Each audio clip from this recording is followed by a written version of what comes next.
Hoje vamos conhecer o turismo rural aqui de Jacarezinho. No Paraná, ia, ia, ia, ia. No Paraná, ia, ia. Professor Marcos, muito obrigado por nos receber na sua propriedade. E nós estamos conhecendo um pouco do turismo rural aqui em Jacarezinho.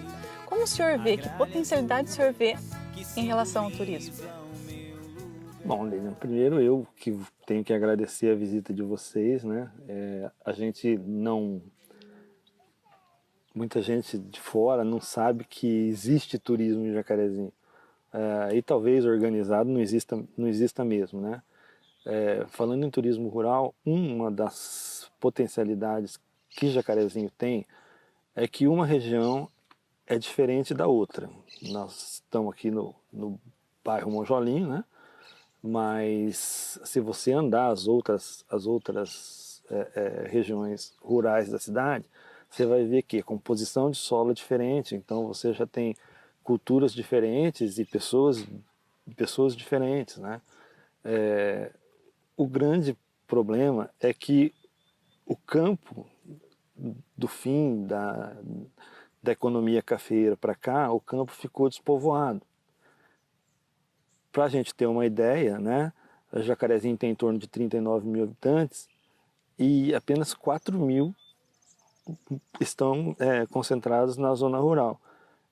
O que significa isso, né, em proporção? É uma cidade com 600 quilômetros quadrados e o perímetro urbano tem 2.500 quilômetros quadrados, ou seja, todos os outros 600 ele é zona rural. E nós não temos. Se você vem de fora, você vem aqui e me pergunta onde eu posso ir, né? Eu gosto de turismo rural, eu queria visitar um lugar junto à natureza, fazer uma atividade, onde eu posso ir? Seria difícil eu pegar e falar, vou te levar em tal lugar, sabe? Mas se fosse esse o único problema, ainda seria mais fácil, mais simples da gente resolver, né? O que deixa nós que somos aqui de Jacarezinho e que temos propriedades na zona rural, né, é que existem diversas potencialidades a serem exploradas, né, mas a gente não consegue desenvolver um projeto completo nesse sentido. Você veja, vocês estiveram aqui, né? Nós temos aqui cachoeiras, o Rio Jacaré corta esse bairro de ponta a ponta, nós temos grandes penhascos, né? Que a estrada acaba num penhasco muito legal, onde o pessoal praticava esses esportes radicais, mas por outro lado, o Jacarezinho sempre teve uma mentalidade muito conservadora. E essas belezas naturais, elas geralmente estão em propriedades privadas. Ou seja, se não há uma autorização para utilizar, não tem como as pessoas entrarem. Então há uma geração inteira em Jacarezinho que não conhece a zona rural de Jacarezinho, que não conhece as belezas naturais, as cachoeiras, né, as matas, que nós temos uma variedade de culturas assim, bem interessante. Nós temos pessoas que estudaram para de repente servirem de guias nesse sentido, mas tudo isso muito subutilizado, né? Então, a colonização aqui se deu na esteira da economia cafeeira, né? E diferente do norte novo, do norte novíssimo, também não foi organizado, foram grandes proprietários de terra que plantaram café, viram no café uma fonte de renda assim, bem interessante. E o campo passou a ser povoado, porque o café que era plantado na época, ele exigia 5 pessoas por hectare, ou seja, era uma família por hectare, e as pessoas plantavam milhões de pés de café, tá? Com o fim da lavoura cafeeira, esse contingente, né, de pessoas acabou não tendo oportunidade no campo e migrando para a cidade. Sim. Tá? não eram os proprietários de terra, porque os grandes proprietários de terra simplesmente substituíram a lavoura de café por cana-de-açúcar ou gado, né? Nós temos outro problema, o nosso solo é de má qualidade nessa região. Com o café não tinha problema, porque o café ele exige uma adubação frequente. E como a cana também não tem, porque exige, né, a correção do solo para ser plantado. Então, outras lavouras, elas não vingam com tanta produtividade, né, aqui. Ou seja, nós passamos a ser uma região de pecuária e cana-de-açúcar. Então, houve essa substituição das relações de trabalho, né? Saiu o meieiro, o boia fria, e o meieiro ou o colono, né? Que é característico da lavoura cafeeira, e entrou o boia fria. Mas o boia fria não mora aqui, o boia fria mora na cidade. Ele ajuda a compor aquele exército de reserva lá, né? Para substituição eventual. Por outro lado, esse potencial geográfico da região que você acabou fazendo um tour aí, né? Ele estimula os passeios de bike, é uma região muito procurada Cicloturismo aí tá... pelos praticantes de cicloturismo, né? Jacarezinho tem essa veia de... Sabe, ligação mental com o Texas, né? Ontem mesmo nós tivemos, né, a festa do Texas. E então todas as propriedades têm cavalo, as pessoas vêm para cá, ou vêm a cavalo, ou guardam um cavalo em algum conhecido, e final de semana vêm fazer esses passeios, né? Então são questões que também podem ser exploradas, né? Essa é a situação que nós temos. Então encontramos com 3 ciclistas e eu vou perguntar agora para o professor Claudinei falar sobre essa prática de ciclismo aqui em Jacarezinho. Boa tarde, né? A prática de ciclismo Jacarezinho é algo que a gente acaba tendo ver, né, com bons olhos como professor da universidade, do curso de Educação Física, porque nos últimos anos, né, é uma modalidade que cresceu demais a sua prática, né? Demais. E em relação ao parque específico aqui, né, da UEMP, nós tivemos a partir de outubro do ano passado a oportunidade de desenvolver, criar, traçar e abrir, literalmente, uma pista de XCO, que é uma modalidade de mountain bike, de ciclismo, né, uma modalidade olímpica.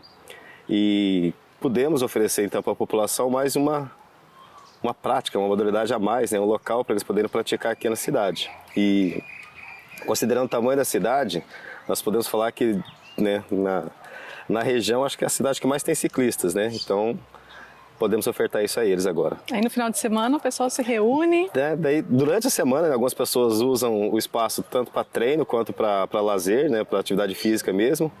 E aos finais de semana, sábado de manhã, sábado à tarde, domingo de manhã, domingo à tarde, sempre tem gente praticando ciclismo, além da corrida e caminhada também, né, aproveitando todo o espaço do parque. A inspiração para produzir esses produtos deliciosos. Isso é da minha infância. É de família. De família, que veio das avós, tias-avós, da mãe. E eu cresci com isso, né? Então, inspiração é da minha infância, da família. E essa memória afetiva, as pessoas vêm aqui, comem o seu docinho. Conta pra nós como é que funciona isso. Sim, eu sempre gostei de fazer doce. E aí é uma forma de eu ter em casa um doce, uma geleia, chega uma visita, chega uma visita inesperada, você já tem uma sobremesa, se você não preparou alguma coisa, né? E no começo eu fazia para dar de presente. Era para presente, eu presenteava os amigos, presenteava a família. O orçamento estava curto, vamos dar doce de presente. Um dia eu resolvi. Falei, por que não? Vamos fazer para vender? Comecei com goiabada. Se eu não vender, eu fico 3 anos sem fazer goiabada.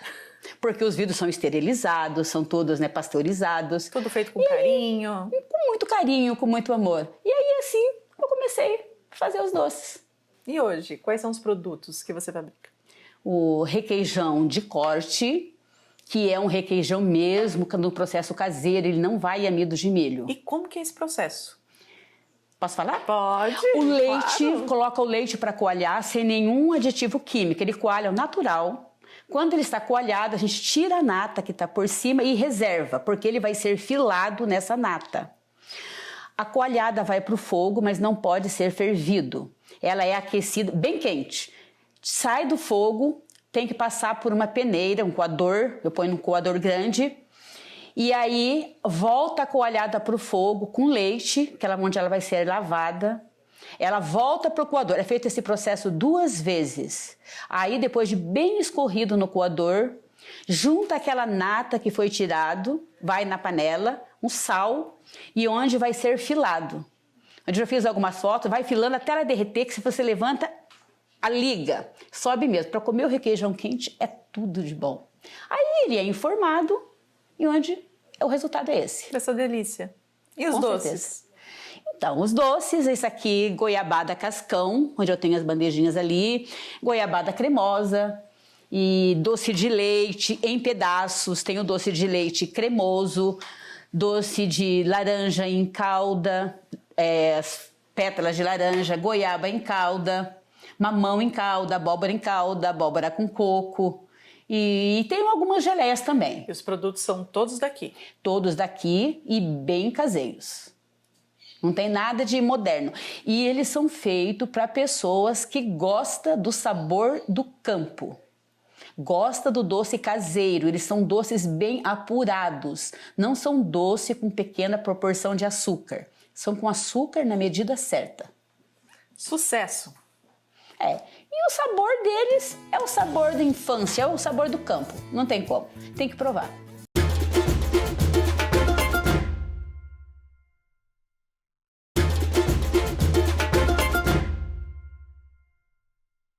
Fabiano, de tantos atrativos que tem Jacarezinho, históricos, onde você nos trouxe? É um lugar um pouco diferente, né? Quando a gente fala de turismo, não é algo que a gente associa de imediato, mas nós estamos no cemitério municipal de Jacarezinho, né? E trouxe vocês para conhecer o túmulo de uma personalidade pouquíssimo conhecida em Jacarezinho ainda. Nós estamos diante de um túmulo de um príncipe, né? O príncipe polonês.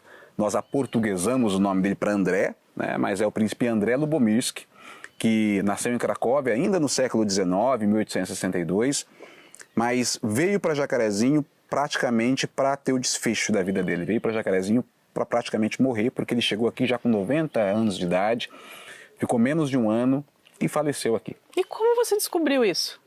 Você sabe que a gente sempre via o túmulo. A gente é daqui da cidade, anda pelo cemitério. A gente sempre via o túmulo, olhava e falava, poxa, que curioso. Mas nunca ainda tinha me atrevido a pesquisar sobre. Até que um dia, conversando com uma professora aqui em Jacarezinho, ela me interrompeu uma vez lá no teatro, me interceptou no teatro e falou justamente isso. Olha, você já viu o túmulo que tem lá, que está escrito Prince André Lubomirski? Prince é príncipe em inglês, né? Já tentou dar uma pesquisada? Dá uma olhadinha, porque eu acho que vale a pena. E aí a gente foi pesquisar. E aí a gente ficou muito surpreso, Lilian, porque a gente descobriu que esse homem é uma personalidade na Polônia. Ele é de uma família principesca. O conceito de príncipe na Polônia é um pouquinho diferente do que a gente imagina aqui. A gente imagina que príncipe é filho de um rei, necessariamente, né? Lá, príncipe é um título de nobreza, né? É como se fosse um conde, um duque ou algo nesse sentido. Então não se limita a simplesmente ser filho de um rei ou de um imperador ou algo nesse sentido. Mas lá na Polônia eles não sabiam da existência dele aqui. Sabiam, mas nunca tinham visto o túmulo. O que aconteceu? Ele nasceu no século XIX, ele herdou uma propriedade que abrangia 15 fazendas, enorme, uma propriedade que era praticamente uma cidade, lá no sudeste da Polônia, perto de Cracóvia, onde ele nasceu, e ele foi um inovador para a época. Ele constrói a primeira usina de álcool, de açúcar e álcool ali daquele pedaço, daquela parte da Polônia, do sudeste da Polônia, e a região que ele administra se torna uma das regiões mais desenvolvidas do país. Então ele foi um homem inovador. Ele foi inovador, empreendedor, ele construiu ali fábricas de bebida, destilarias, uísque, enfim, além das fazendas, de trabalhar com vários outros setores, ferrovias. Ele industrializou aquela parte da Polônia. E ele vem parar aqui por conta da guerra, porque na Segunda Guerra Mundial, a Polônia primeiro foi invadida pela Alemanha, Muitas das propriedades dele ele perdeu ali pro nazismo, foi preso inclusive pelo regime nazista. Mas quando a Alemanha começa a perder força na guerra e os comunistas começam a invadir o país, aí ele percebe que é hora de ir embora dali. E aí, já idoso, com 90 anos, ele foge da Polônia em companhia do filho, que era o caçula, o Jorge Lubomirski, que a gente chama assim. Ele foi para a França e da França o filho quis fazer negócios no Brasil e o trouxe para o Brasil. O curioso, Lilian, é que eles vieram para o Brasil pelo seguinte: a família imperial brasileira morou em Jacarezinho. Os descendentes, o neto da princesa Isabel, Sim. comprou uma fazenda em Jacarezinho, veio para Jacarezinho, muito por conta do contato dele com Dom Geraldo Sigot, que foi o bispo que construiu a Catedral Diocesana, terminou a obra da Catedral Diocesana. E um dos membros da família real era casado com a sobrinha do príncipe Lubomirski. E por conta disso eles vêm para o Brasil. O filho do príncipe deixa ele com a sobrinha, aqui em Jacarezinho, porque eles moravam aqui em Jacarezinho, e foi tratar de negócios no Brasil, porque ele queria fazer negócios no Brasil. Ele volta para a França, nesse meio tempo o príncipe morre no ano de 1953 e foi sepultado aqui. Então ele sai da Polônia, muito provavelmente não aprendeu a língua, já idoso, né? Pouquíssimas pessoas, na verdade, nós conversamos com pessoas que conhecem muito da história de Jacarezinho e não conheceram o príncipe, porque muito provavelmente ficou recluso em casa, já idoso, né, com idade avançada, e faleceu aqui na cidade. Curitiba é a cidade que tem a maior colônia polonesa no Brasil. Tem a cidade de Malé, ali perto de Ponta Grossa, salvo engano, que também tem uma colônia polonesa forte. Mas aqui para o norte do estado não se tinha nenhuma inferência ou referência à comunidade polonesa. Óbvio que tem descendentes, né? Mas nada que a gente pudesse também transformar num atrativo turístico e contar de uma forma curiosa a história. E o príncipe Lubomirski está aqui em Jacarezinho, saiu, atravessou o mundo, né, morreu aqui na simplicidade, quase no anonimato, mas agora, 70 anos depois, voltou a ser lembrado. E os poloneses agora podem até conhecer, né? Sim, podem até conhecer, se quiserem. Alguns entraram em contato, nós tivemos o contato, isso foi muito interessante, com o neto dele, que é o último neto vivo dele, 97 anos, mora em Nova York, nos mandou um e-mail. E aí, quando a gente estava montando uma biografia, não é um livro, é um texto-reportagem para um blog, o neto dele colaborou muito com a gente, porque o neto dele falou: olha, meu avô era brincalhão, gostava de caçar, na época era permitido, né? Gostava de caçar, tinha um cachorro, tinha até o nome do cachorro, e tem fotos dele com esse cachorro, né? Nós passávamos as férias nas propriedades dele, com ele, e com a explosão da guerra, minha mãe veio para os Estados Unidos, a gente veio e nunca mais o vi. O último contato que eu tive com ele foi quando ele estava num convento na Bélgica, mandou uma carta e lhe dizia que o sonho dele era voltar para a Polônia, para o país dele. Então nós temos só que agradecer, né? De uma curiosidade, o resgate histórico, né? Sim. De uma família, e que temos um príncipe aqui em Jacarezinho. A gente sabe que a cultura do café aqui em Jacarezinho é muito presente. Conta para nós um pouco dessa realidade que o senhor vive hoje. Isso é uma realidade que a gente está desde 72, né? 50 anos. 50 anos.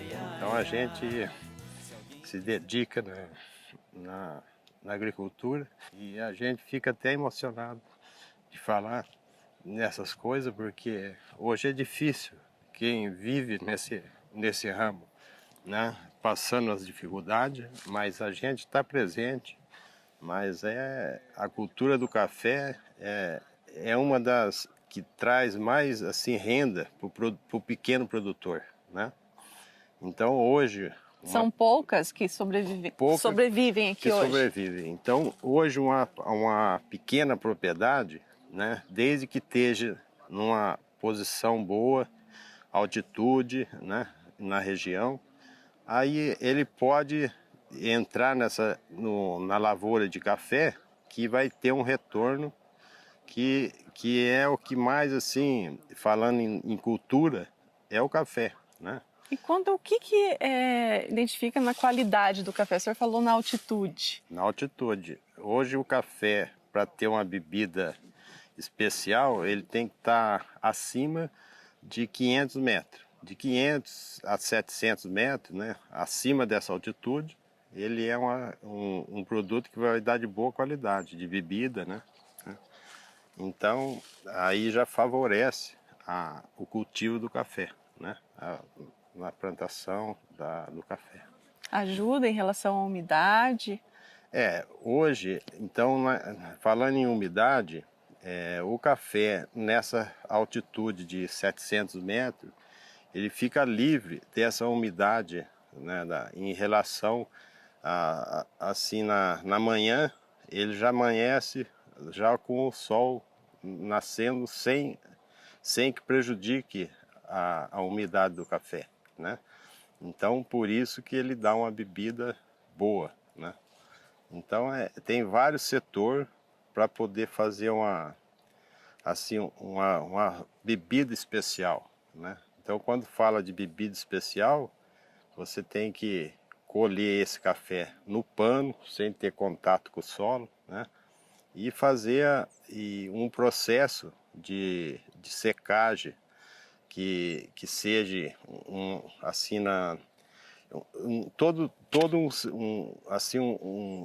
diferente do que a gente fazia sem ter contato com o solo, né? Então aí é uma bebida especial. E o senhor está num local privilegiado. Um local privilegiado. Sem a gente saber, a gente comprou essa propriedade, né? Hoje a gente sabe que a altitude influencia, mas a gente naquela época não sabia, né? Mas então, nessa época, em 1975, quando ocorreu aquela geada, a geada mais forte do Paraná, do Brasil, né? Aí aqui no nosso café queimou, mas não matou o pé de café, né? Então a gente recuperou e desde aquela época, de 75, a gente vem mantendo o café e sempre com bastante produtividade, né? Então tem que gostar para permanecer no café, né? Então a gente vai querer que o senhor mostre um pouco do procedimento para nós. O café, quando é colhido no chão, ele vem com essas impurezas, pedra, terrão, vem cisco. Então aí é um processo que tem que passar pelo lavador. Vai ser jogado nessa caixa, ele vai passar e vai ter o processo para lavar, que vai ser na parte inferior. Depois do processo que joga na caixa, ele vem para o lavador, que aqui vai ser separado, vai tirar as pedras, os pauzinhos maiores, né? E a terra vai ser no chão. Nesse processo, ele vai entrar no lavador e vai separar o café maduro do seco, separando a pedra e a terra. E no processo que o café fica limpo. E depois aí indo para o terreirão. O processo do café, quando está lavando, a hora que cai no lavador, separa o seco do verde. Isso para melhorar a bebida do café. O lavador faz essa separação aqui.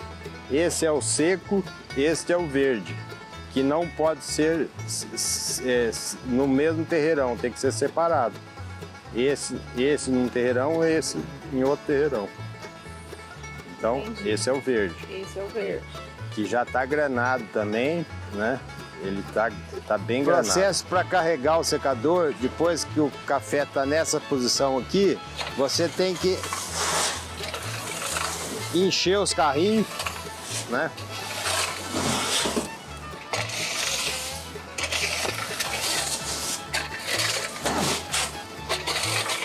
Quando o carrinho estiver completo, aí você vai levar para o secador.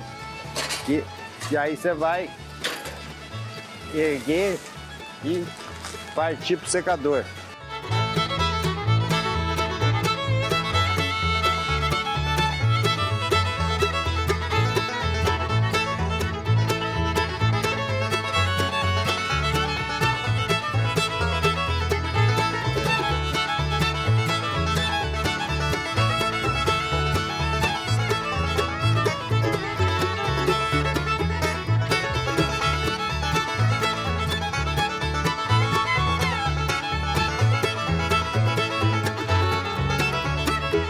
café, ele tem várias maneiras de... Esse aqui chama-se palha melosa, esse aqui. Esse aqui é uma escolha, isso é a escolha chamando. Esse é um café inferior, uma bica inferior. E esse é o café que é a exportação. Esse é o café exportação.